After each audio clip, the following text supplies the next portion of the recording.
Amazing fact about mercury planet. Fact number 1, mercury का छोटा size और उसकी लो ग्रेविटी के कारण उसका कोई खुद का चांद नहीं है। फैक्ट नंबर 2, मर्करी सूरज को 70 मिलियन किलोमीटर दूर से ऑर्बिट करता है, जो कि धरती के ऑर्बिट से 3 गुना कम है। फैक्ट नंबर 3, नासा ने अभी तक 2 अंतरिक्ष यानों को मर्करी पर भेजा है।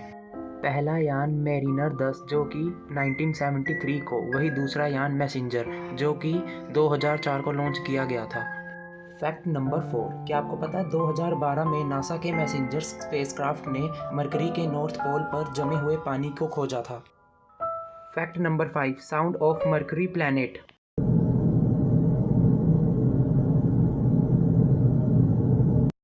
वीडियो अच्छी लगे तो लाइक शेयर एंड सब्सक्राइब ज़रूर करना।